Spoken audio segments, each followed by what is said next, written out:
qu'il y a quelques années, tout en limitant la perte et en capitalisant quand les marchés sont haussiers, ce qu'on n'avait évidemment pas la possibilité de faire il y a quelques années. Comme vous pouvez le constater, le contrat d'assurance vie a beaucoup changé, et d'un contrat monosupport sur lequel on avait vraiment de faibles possibilités.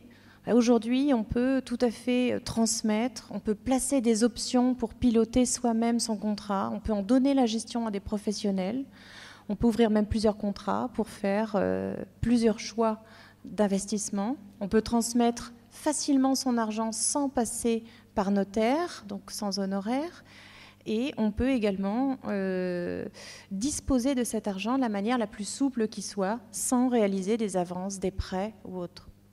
Une de nos dernières innovations date de l'été dernier, et c'est le montage du contrat d'assurance vie dit euro diversifié. Donc en fait, c'est une innovation qui est quand même très forte et qui, selon certains, est même considérée comme une petite révolution dans le milieu de l'assurance vie. Alors qu'on pensait que ça n'était plus possible. Donc en substance, le fonds euro diversifié va être composé de deux poches, qui va être la provision mathématique, c'est-à-dire la poche qui garantit le capital au terme des 10 ans, par exemple, ou de 15 ans, et la provision technique de diversification, qui est là pour vous apporter la performance, elle-même étant composée d'actions et ou d'immobilier. Si on part sur une horizon de gestion de 10 ans, on va avoir 30% de l'investissement qui va être mis sur une provision technique de diversification, dont 30% qui va être investi sur le moteur de performance, à savoir les actions et l'immobilier, et 70% qui vont être affectés à la provision mathématique pour garantir le capital. Okay, car, on le sait, même dans les périodes actuelles, l'investissement en actions est censé être le plus rentable sur des périodes longues. Mais j'y crois. Bon, juste un tableau récapitulatif pour bien comprendre la différence entre un fonds euro classique et un fonds euro diversifié. L'idée étant la suivante, c'est qu'un fonds euro classique a une valorisation sur les prix d'acquisition, c'est-à-dire qu'il a acheté des obligations, il se valorise en fonction des prix auxquels il les a achetés et non pas à la valeur de marché.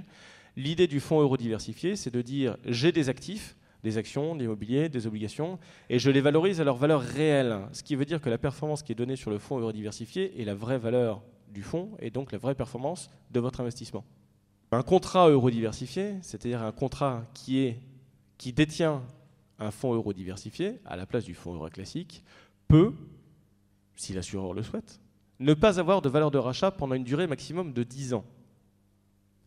Ce qui veut dire que pendant 10 ans, l'investisseur ne peut pas récupérer ses sommes, mais ce qui veut dire aussi, c'est que pendant 10 ans, tout cet argent ne rentre pas dans l'ISF, puisqu'il n'est pas rachetable. Alors, l'exonération d'ISF correspond à la fois à l'investissement initial, c'est-à-dire la somme que vous avez versée sur votre contrat d'assurance vie, euro diversifié, mais aussi les intérêts. D'accord ? Et cela pendant 10 ans.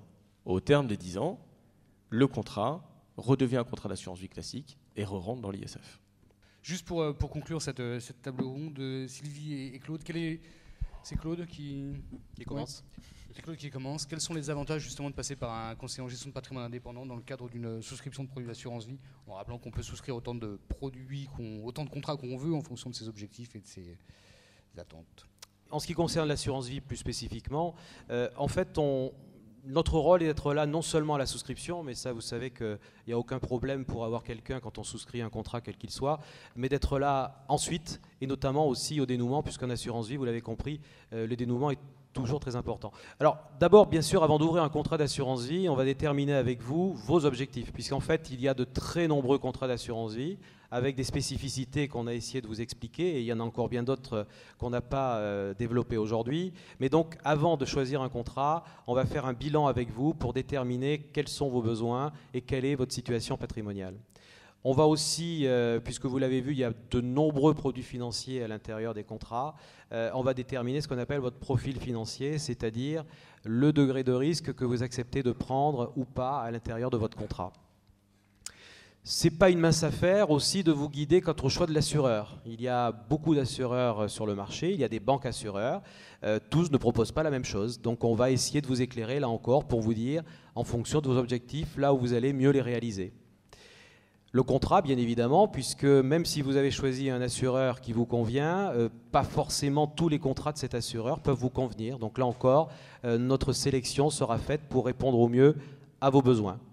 Quand on rentre à l'intérieur du contrat, ensuite, il faut choisir les supports financiers. Et là encore, on va mettre notre expérience à votre disposition pour choisir les supports qui sont les plus adaptés au degré de risque que vous choisissez, à la durée de votre contrat. On va choisir aussi les options financières, on vous l'a dit, les contrats notamment modernes qui vous ont été présentés aujourd'hui présentent un certain nombre d'options qui vous permettent, j'allais dire de lutter, le mot est peut-être un peu fort, mais contre les aléas des marchés financiers. Et puis bien sûr, parce que c'est un point important, on va vous écouter pour savoir comment rédiger la clause bénéficiaire. Et vous avez vu avec ma consoeur qu'il y a de très nombreuses possibilités à utiliser donc, au niveau de cette clause bénéficiaire. Alors une fois que la souscription est faite, avec nous d'ailleurs, ou si vous avez déjà d'autres contrats, parce que, soyons clairs, vous voyez un conseiller indépendant, je veux dire, vous n'avez pas attendu de le voir pour faire un contrat d'assurance vie. Donc vous en avez déjà, et il est bien sûr pour nous utile de le connaître, de les connaître, de connaître vos conditions et de pouvoir vous accompagner pendant la durée et la vie de ces contrats, même s'ils ne sont pas chez nous. Ça, c'est important. Donc ça veut dire que le changement de clause bénéficiaire peut intervenir, je vous l'ai dit tout à l'heure, à tout moment. Alors avec la loi qui peut changer, mais aussi, j'en ai pas parlé tout à l'heure, votre vie, à vous, les changements malheureusement après un décès, mais aussi un divorce ou d'autres choses, envie d'aider un enfant, envie d'aider plus un enfant qu'un autre. Donc tout ça, ce sont des clauses que l'on peut changer pendant la vie du contrat. Après, bien sûr, tous les placements financiers peuvent changer en fonction des marchés. C'est ce que nous appelons les arbitrages. Ça, c'est d'autant plus important que la bourse et les marchés sont assez capricieux et volatiles. Donc là, nous sommes là pour vous aider. Nous sommes là aussi pour vous orienter sur les choix. L'adaptation des formalités administratives, ben ça c'est pareil, c'est tout au long de la vie du contrat. Nous sommes à vos côtés pour vous aider à rédiger quelque chose. Au dénouement, c'est simple. On va accompagner souvent le notaire sur les démarches administratives, rencontrer les bénéficiaires, expliquer aux bénéficiaires ce que vous avez fait, les sommes qu'ils ont, comment on peut les réutiliser.